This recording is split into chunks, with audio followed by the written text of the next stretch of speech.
What's up, guys? Welcome back to Shop. Today's video we're going to be taking this piece of triple Damascus that I did before, and we're going to make a knife out of it.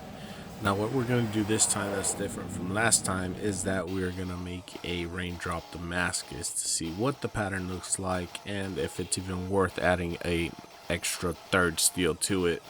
Maybe it'll look good, maybe it's going to be like bland, it's not going to make much of a difference. On the previous one that I did with this steel, I really liked the way it looked, and so I'm very hopeful that with the raindrop pattern on it, it's gonna be looking very nice.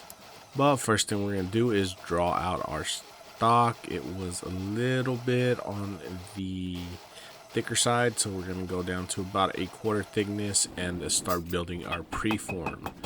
Now the reason why we're doing our preform and leaving it so thick is because once it cools down, we're gonna do a little bit of drilling, and that's what's gonna make our pattern. By removing steel and then reflattening it, we're gonna be bringing those layers out, and that's what's gonna create that iconic Raindrop Damascus pattern. There's multiple ways to do this. One way is drilling, and another way is to remove the excess steel after you press it with a patterning die. Unfortunately, I don't have the stuff to make a patterning die this time, but I do want to make one for a future build. But I need to order some appropriate sized ball bearings before I do that. The only thing I had on hand is smaller ball bearings, and that would not make for a very good pattern. It would be quickly lost in the rest of the steel whenever I grind it. I don't think it's going to be as bold as what I would like. So this is the preform. As you can see, it's still relatively thick. I think it's pretty close to 3/8 thick, so we're going to get rid of all the extra scale, and we're going to go on ahead and start doing our drilling. So our drilling is pretty much just random. I have no specific way. I just want to make sure that I cover as much of the face of the knife as I can with these drill spots, and they're going down about 1/8. And I have a stop on the drill to make sure that I don't overdo it, and then I end up with some very uneven pieces once I end up reflattening the whole thing. All in all, the process took about 10 minutes, so if you're not doing it in bulk, this is a very easy way to do it. If I was doing a big bulk piece, then making dies would be a smarter choice to go with, because it makes it a lot faster and you only have to heat it up once, since after it cools down, all you have to do is grind off all the excess. So for this knife, I'm going to go pretty basic, and I'm just going to make a Western style chef's knife, and we're going to go on ahead and draw out the tang by hand, and we're going to make sure it is long enough. Even though it looks like a little stud now, it is definitely going to be pretty big, especially after I go on ahead and do the final dimensions on the knife. Part of that thicker part of the knife is going to end up turning into some of that tang. Also, it's important to keep in mind this knife is right around 8.5 inches long, which is a pretty good size, so that tang might look a little bit smaller than it actually is just on the way you see it on the video, but it is a nice beefy tang. And one really cool thing is that you can actually see the pattern in the forge scale, which is looking very nice, so I'm very excited about that. Alright guys, I'd like to take a moment to talk to you about the sponsor of today's video, Anson Belt and Buckle. Now, Anson Belt and Buckle is a company that makes, just like it sounds, belts and buckles. Now, I use their product every day. Here, I'm taking it off. I got their belt. Now, one thing I really like about their belt is that it has a micro adjustable strap. Now, what this does is that it lets you adjust the fit of your belt as much as you like, up to the 1/4 inch. Now, as some of you may know, whenever you use a belt throughout the day, your weight fluctuates, and sometimes you just can't get that perfect fit. And most times you just can't get that perfect fit in general, especially if you're going through a weight loss journey like I am. I've been losing weight over the last few weeks, and because of that, I've been slowly cranking this guy more and more. So one of the things I really like about this belt is that I always have a perfect fit. So regardless if I wake up a little bit heavier than yesterday or a little bit lighter than yesterday, I always get a perfect fit, and I'm always comfortable in my pants. I don't have to worry about my pants sagging or they're being too tight and uncomfortable, especially since I work in construction throughout the day and I do a lot of moving around. So if that kind of belt interests you, I definitely recommend checking them out. One other thing I really like about these belts is that they are adjustable in the sense that you can remove the strap from the belt like so. You can change the strap and the buckle, and you can have multiple combinations, different belts, different buckles, depending on the occasion. Because you're watching this video, Anson Belt and Buckle has given us a special link. And if you click in the link in the description down below or in the pinned comment, you can get your choice of 3 belts and 3 straps. You get an extra belt and an extra strap completely free just for using that link. And you can have a total of 9 combinations. So be sure to go down there and check that out. But as always, thank you very much for Anson Belt and Buckle for sponsoring this video, and let's get back to our build.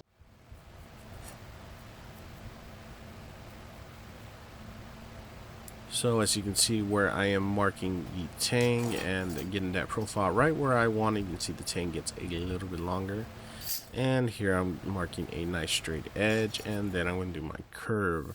I personally prefer a knife with a nice gentle curve to it. I know some people like them to be more aggressive, but I like a nice flat, either half or even a little bit more than half on the bottom, then have it curve upward. But different people, you know, different strokes for different folks. I personally like a low rocker, but some people like a very straight edge, and some people like some very aggressive rockers. Me personally, I think this is best for a standard chef's knife. Let me know what you think in the comments down below. What kind of knife shape you prefer for your 8-inch chef's knife. But as a person that does a decent bit of cooking myself, that's personally what I like. And I like to have it cut straight and nice and clean on the cutting board. Which, speaking of cutting boards, I now sell on my website as well. So if you want a very nice all wood cutting board, definitely go check those out. I do have very few quantity. I think I got about 5 or 6 of them on there. And once those guys start selling, I'm gonna, rinse and repeat.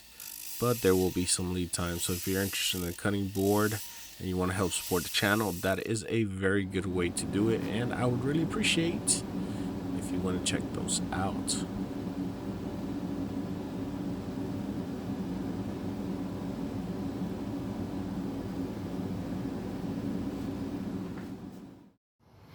Alright guys, so we are out of the temper. Just look how that Damascus pops out. That looks great.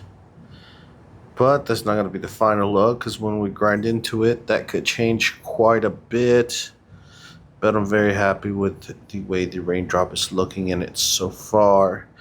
Knife it has a tiny bit of a warp. We'll straighten that out with a Carbide peen. Other than that, it's not too bad, and we got plenty of material to work with. So I'm not worried about that at all. Other than that, it's coming out pretty good. It's about 8.5 inches long.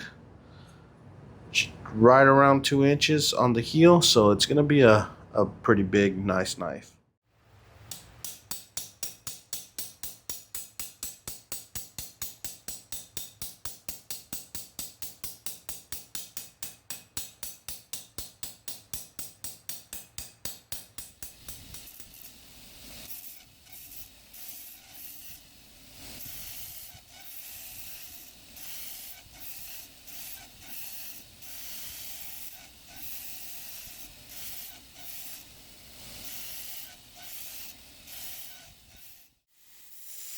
After a little bit of straightening and a little bit of surface grinding, we got nice clean steel.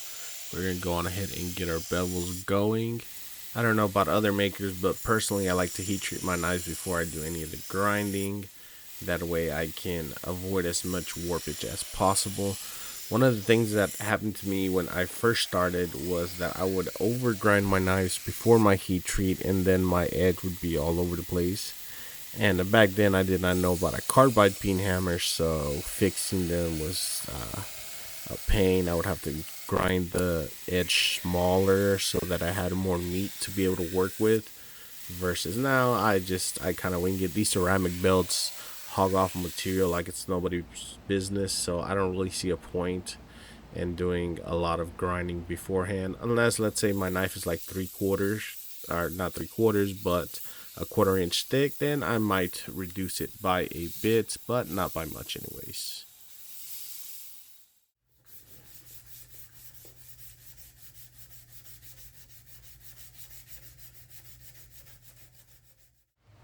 So one thing I don't generally show whenever I'm doing an etching process is that sometimes it does not go the first time, and I actually have to rehand sand it a couple times to get the finish that I want. In this case, I had to hand sand it one more time, and then I went straight into the coffee because after the first time I pulled it out, it was looking a little muddied.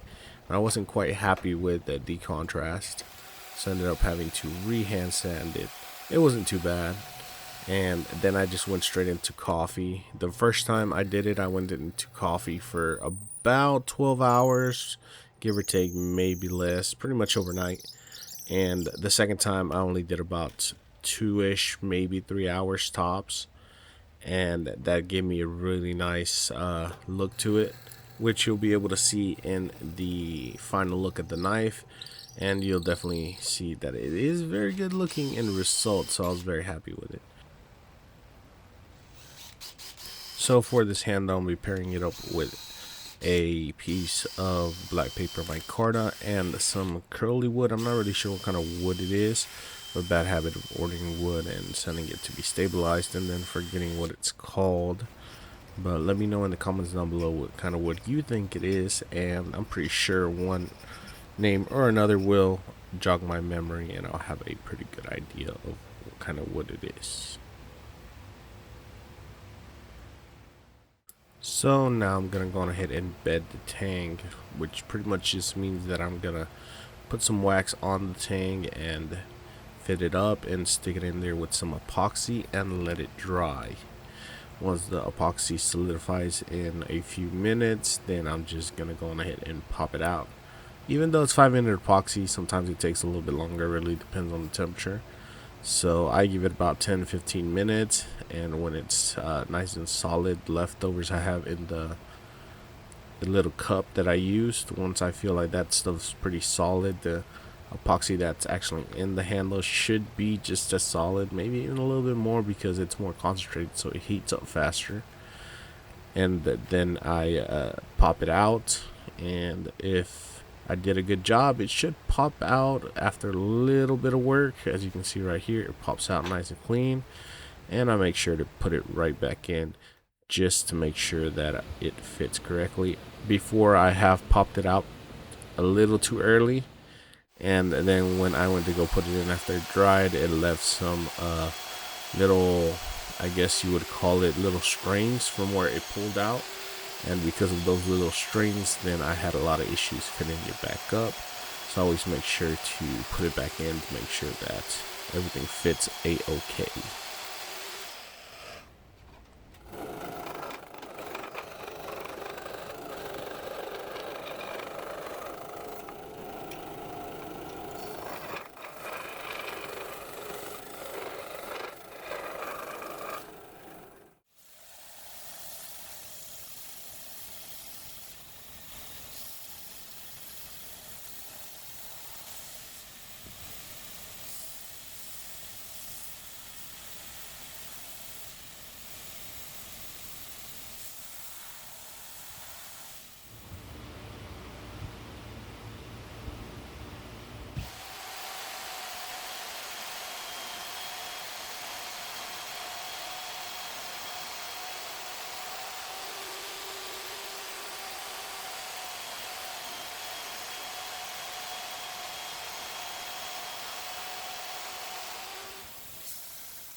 Alright guys, now that our handle is ready, we're going to go ahead and glue up our knife. And this is the part of the video where I like to ask you guys, if you like what you see and you like the work I do and you want to help support the channel, you can do so by subscribing and commenting down below, getting that engagement going so the video can be shared to more people. And if you want to help support the channel in a more monetary fashion, I have a online store where this knife will be available the moment this video comes out, and it will be for sale for some lucky person who wants to buy it. And honestly, I really like this knife. It was definitely one of my favorite knives. As you can see that pattern right there as I'm doing my maker's mark. This guy has a lot of movement in it, and I was very happy with the end results.